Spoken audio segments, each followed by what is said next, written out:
ములుగు జిల్లా మంగపేట మండలం ప్రజలకు 14 ఏళ్లుగా ఓటు వేసే హక్కు లేకుండా పోయింది. 2011 నుంచి సర్పంచ్ ఎంపీటీసీ ఎన్నికలు నిర్వహించకపోగా ప్రత్యేక అధికారి పాలన కిందే ఈ గ్రామాలు ఉండిపోయాయి. గిరిజనేతరుల మధ్య రిజర్వేషన్ వివాదం కోర్టులో ఉండగా ఇటీవల సుప్రీంకోర్టు మధ్యంతర ఉత్తర్వులు వెలువరిస్తూ ఆ 23 గ్రామాలపై క్లారిటీ ఇచ్చింది. సుప్రీంకోర్టులో మంగపేట స్థానిక ఎన్నికలకు సంబంధించి 2026 ఫిబ్రవరి 16న ఫైనల్ హీరింగ్ ఉండడంతో ఎంపీపీ ఎన్నికలను మాత్రం వాయిదా వేసింది. ఈ నేపథ్యంలో రాష్ట్ర ఎన్నికల కమిషనర్ విడుదల చేసిన ప్రకటనతో మంగపేట మండలానికి సంబంధించి జెడ్పీటీసీ ఎన్నికలు నిర్వహించుకోవచ్చని పేర్కొన్నారు. కానీ కోర్టు ఉత్తర్వుల మేరకు ఎంపీటీసీ, ఎంపీపీ స్థానాలకు ఎన్నికలు జరగవని తేల్చారు. 2 రోజుల క్రితం చేపట్టిన రిజర్వేషన్లలో మంగపేట ఎంపీపీ, ఎంపీటీసీ రిజర్వేషన్లకు ఖరారు చేయలేదు. కానీ జెడ్పీటీసీ స్థానాన్ని జనరల్గా కేటాయించారు. తెలంగాణ రాష్ట్ర రైతు సంఘం జిల్లా ఉపాధ్యక్షుడిని మంగపేట మండలంలో నెలకొన్నటువంటి పరిస్థితుల రీత్యా చూసుకుంటే ప్రతిసారి ఎన్నికలు వస్తున్నాయి, ఎన్నికలు జరుగుతున్నాయి, స్థానిక సంస్థల ఎన్నికలు అంటే సంబరపడటం తప్ప మాకు ఆ ఎన్నికలలో పాల్గొనే అవకాశం అంతటి అదృష్టం మాకు కలగకపోవడం అనేది బాధాకరమైన విషయం.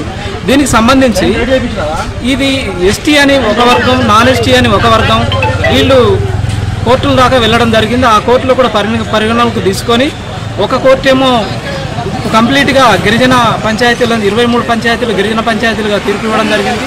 దాన్ని ఇంకొక పార్టీ, అదర్ పార్టీ కూడా ఛాలెంజ్ చేసి సుప్రీంకోర్టులో ఛాలెంజ్ చేయడం జరిగింది. ఆ ఛాలెంజ్లో భాగంగా మళ్ళీ నాన్ ట్రైబ్స్ గ్రామాలు ఈ 23 గ్రామాలు గిరిజనేతర గ్రామాలుగా ఉంచాలని చెప్పేసి మధ్యంతర ఉత్తర్వులు ఇవ్వడం జరిగింది.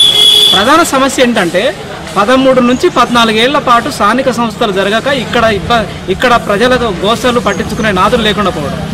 ఏదైతే అధికారుల పాలన ఉందో ఆ అధికారుల పాలనలో నిధులు ఎంత నిధి వస్తుందో, ఎవరు ఖర్చు పెడుతున్నారో, ఏ ఆడిట్లో జరుగుతుందో ఎవ్వరికీ తెలియకుండా, అంటే నిధులు మంజూరు అవుతాయి, 14th ఫైనాన్స్ వస్తుంది, స్టేట్ ఫైనాన్స్ వస్తుంది, నేషనల్ ఫైనాన్స్ వస్తాయి, కేంద్ర ప్రభుత్వం నుంచి కూడా నిధులు వస్తాయి.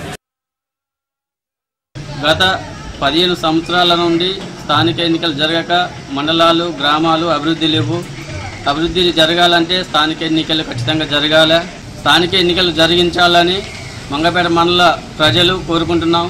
తప్పనిసరిగా లేకపోతే, ఎన్నికలు జరగకపోతే మంగపేట మండలం అభివృద్ధి లేక ఇబ్బంది పడుతుంది.